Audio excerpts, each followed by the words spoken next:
Nick Woltemade said he refused to accept an apology from Arsenal match winner Gabriel Magalhaes for an elbow in my face during Newcastle's 2-1 defeat against the Gunners at St James Park. Woltemade, Newcastle's £65 million, $87 million, club record signing from VfB Stuttgart earlier this month, had put Eddie Howe's team into the lead with a 34th-minute header, marking his first Premier League goal in front of the home fans. The German forward's powerful finish gave Newcastle early momentum in a heated contest that quickly turned physical. Arsenal defender Gabriel claimed he had been pushed by Woltemade in the build-up to the goal, and the two players continued to exchange words after the restart. Tensions boiled over when television cameras appeared to capture Gabriel striking Woltemade in the face with his arm during an off-the-ball tussle, an incident that went unpunished by both the on-field officials and VAR. Woltemade, still visibly frustrated after the match, told Sky Sports that he rejected Gabriel's apology, insisting the defender's actions were deliberate. After the goal, there was a situation. I felt his elbow in my face in 2 meters, so his arm has to be really high, Woltemade explained. I don't know. I just said it to the referee that I felt something in the face, and I think it's not right to feel something in the face. But I'm not the type of player to fall down for this. It's hard because sometimes maybe you have to do this, but this is not my type of football. He said sorry after, so I think he knew he hit me in my face. It didn't solve the situation, to be honest. I don't like this. If you do some things in game and then a few seconds later you say sorry, that's not part of the game. I like the situation where you can have a good battle, but his elbow should not be in my face. The incident overshadowed what was otherwise a dramatic contest. Gabriel later went on to score the decisive goal for Arsenal, heading in from a late corner to secure 3 points for Mikel Arteta's side, who maintained their unbeaten run in the league. When asked for his view of the clash between Gabriel and Woltemade, Arsenal manager Mikel Arteta insisted that he did not see the incident, choosing instead to focus on his team's resilience and ability to come from behind. The Premier League could yet review the footage, but as it stands, Gabriel has escaped any punishment, leaving Newcastle and Woltemade to reflect on a frustrating night that ended in controversy. Marcus Rashford sends new message to Manchester United and Ruben Amorim. Marcus Rashford continued his fine form for Barcelona after joining the La Liga leaders on loan from Man United in the summer transfer window. Marcus Rashford sent yet another reminder of his qualities to Manchester United this weekend. While Ruben Amorim's side were required to wallow in another Premier League defeat, the Barcelona loanee continued his promising start to life in Spain. Rashford helped the Catalan side come from behind at the Luis Companys Olympic Stadium as they overcame Real Sociedad after the visitors took the lead through Alvaro Odriozola after 31 minutes. The 27-year-old England international stepped up to show his ability from a dead ball and found Jules Koundé from a corner to level the scores shortly before halftime. Teenage sensation Lamine Yamal went on to offer an assist for veteran striker Robert Lewandowski as Barcelona went to the top of La Liga and now lead rivals Real Madrid by a single point. Rashford's assist was his 3rd of the season, bringing his total goal involvements for the term to 5. The Carrington product has the joint most goal involvements across all competitions for his new side, matching Ferran Torres and Rafinha following his latest effort. United's new forward line of Matheus Cunha, Brian Buemo, and Benjamin Sesko has managed just 3 goal involvements so far. The latter netted his first goal in United colours in the defeat to Brentford, with Amorim's side barely averaging a goal per game once again. Following his latest success with Barca, Rashford took to Instagram and said, "Huge 3 points. Let's keep pushing." And it appears the England international has retained some interest at United.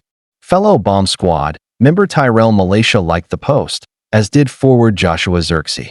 Midfielder Donny van de Beek, who also currently plies his trade in La Liga in Catalonia, but with Girona, also liked Rashford's post. Following Barcelona's win, coach Hansi Flick revealed, "We practice dead ball situations a lot, and it's really important to have this strength. We are very happy with how it is going. Thanks for watching. Like and subscribe." Get him gone. 6 reasons Man United must sack Ruben Amorim amid catastrophic reign riddled with errors and mismanagement. Ruben Amorim claimed after Manchester United's defeat at Brentford that he is never worried about losing his job, and that is just as well, because, sooner or later, he is going to get his marching orders at Old Trafford. The results speak for themselves. His team have lost 17 of their 33 Premier League matches, while winning just 9 times. If you want to find a United coach with a worse win percentage in the league, you have to go back to before the Second World War. While United's fan base is far more supportive of coaches than at most other top clubs, patience with Amorim is running thin. After the limp surrender at the GTEC Stadium, social media was awash with calls for the Portuguese to be sacked. The pundit class were also baffled as to how the Portuguese could continue to struggle on with results as bad as they are. You look at it, and he only has a win percentage of 1% more than Graham Potter, who has been sacked. How is he still in the job? Asked Martin Keown on the BBC. We can talk about the owners backing him, but ultimately it's just not working, said Micah Richards. I don't see where Manchester United go with this unless they change manager, added Ashley Williams. They are not the only ones. Goal lays out 6 reasons why United need to end the Amorim experiment right now. 1. He refuses to change. Amorim insists on his 3-4-3 formation, proudly declaring from the start that there is no second way. Even with a full preseason and regular training sessions, his players have failed to adapt, and poor results continue to pile up. Rather than adjusting to his squad's strengths, Amorim has made his stubbornness his trademark, famously claiming not even the Pope could change his mind. As defeats mount, he resembles a captain steering straight into an iceberg, leaving United with the stark choice he himself has outlined. If the club want change, they must get rid of him. 2. Alienating top players. Casemiro's suspension against Chelsea left Amorim choosing between Kobbie Mainoo and Manuel Ugarte, but once again he overlooked the gifted academy product for the less technical Uruguayan. Amorim has never trusted Mainoo, whose style doesn't fit his rigid system, prompting the youngster to request a loan move late in the window. The fact he asked for a loan rather than a permanent exit shows he still wants a future at United, just not under Amorim. Mainoo isn't alone. Rashford was forced out, Garnacho followed, and even Højlund was discarded despite his willingness to fight for a place. Unless United acts soon, Amorim risks driving out even more talent.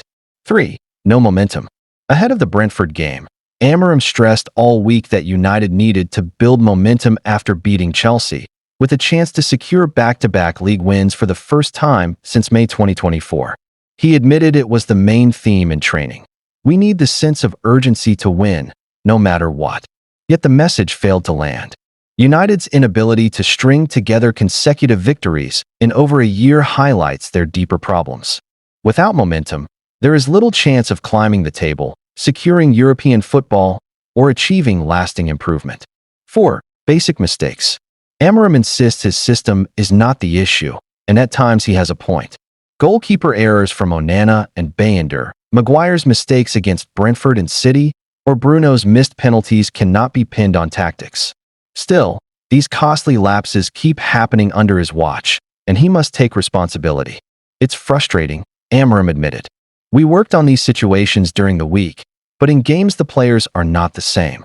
That's the pressure of the club. Pressure may explain some of it, but it is the manager's role to help players cope. On that front, Amorim is falling short. 5. The results speak for themselves. The Brentford defeat left Amorim with just 34 points from 33 league games, an average of 1.03 per match. Over a full season, that projects to 39 points, the same total that saw Blackpool and Birmingham relegated in 2010-11, the year United won the title. While today's survival threshold is lower and relegation may be unlikely, United would still spend most of the season looking over their shoulder. Fans once sang Amorim would turn the Reds around, but City supporters now taunt that the Reds are going down. Unless United acts soon and replace their manager, that mockery could edge closer to the truth. 6. Negative comments, negative atmosphere. Amorim may not be the first manager to struggle at United, but he stands out as one of the most negative in the post-Ferguson era, not tactically, but in rhetoric. After an optimistic first press conference, it took only weeks for him to label his players the worst team in the history of Manchester United following a loss to Brighton.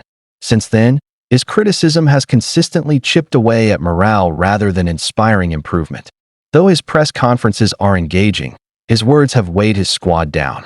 After the shock Grimsby defeat, He hinted at walking away, saying, "Something has to change, and you cannot change 22 players," and admitted he even considered leaving in February. More recently, however, he has insisted he won't resign. That leaves United with one path if they want to restore belief and positivity. They must remove him themselves. Thanks for watching. Like and subscribe. Real Madrid returned for Ibrahima Konate after facing William Saliba rejection as Liverpool contract nears expiry.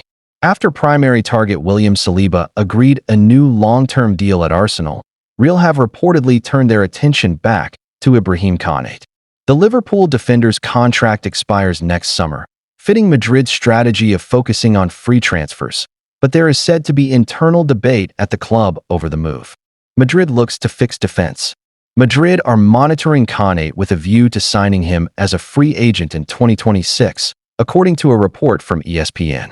The Spanish Giants have reportedly turned their attention to the France international after their primary defensive target, Saliba, agreed a new long-term contract with Arsenal. Madrid's defensive plans hit by Saliba extension. Saliba, 24, was reportedly Madrid's top target to bolster their defense next summer, with the club having planned to make a move for him in the summer of 2026, when he would have had just 1 year remaining on his previous contract. Saliba's decision to sign a 5-year extension has forced Madrid to pivot to other options on their shortlist. However, Konate emerges as free transfer option. With his contract at Anfield set to expire in June 2026, Konate has emerged as the ideal alternative. A move for the 26-year-old would align with the club's recent successful strategy of acquiring high-profile players on free transfers, which has previously seen them land Trent Alexander-Arnold, Antonio Rudiger, and David Alaba. However, the report suggests there is not unanimous agreement within the Madrid hierarchy over a move for Konate, with some internal debate taking place over the Liverpool defender's suitability. Real Madrid's search for a top-tier central defender is part of their forward planning for 2026, as the club anticipates that Alaba will depart when his contract expires, while Rudiger has also been linked with a lucrative move to Saudi Arabia. The leadership at Valdebebas is keen to avoid being caught short at the back, especially given the physical demands of competing on multiple fronts. While Konate is now being seriously considered, Leipzig's Castello Lakiba is another name on Madrid's list of targets. Both players are admired not only for their defensive solidity, but also for their ability to play out from the back, an increasingly important requirement in Carlo Ancelotti's system. The club will continue to monitor Konate's situation at Liverpool closely, aware that prizing him away from Anfield could be complicated. At the same time, Lakiba's profile as a young and still developing defender makes him an attractive option for Madrid's long-term project. The current defensive group, which includes Eder Militao and recent signing Dean Huijsen, provides stability, but there is an acceptance within the board that reinforcements are needed to maintain depth and quality. Injuries to key defenders in recent seasons have exposed Madrid's vulnerability, reinforcing the importance of securing a reliable successor before Alaba and Rudiger move on. Ultimately, the club's recruitment strategy will balance proven experience with youthful potential, as Madrid seek to ensure their backline remains as formidable as their attacking options in the years ahead. Thanks for watching. Like and subscribe.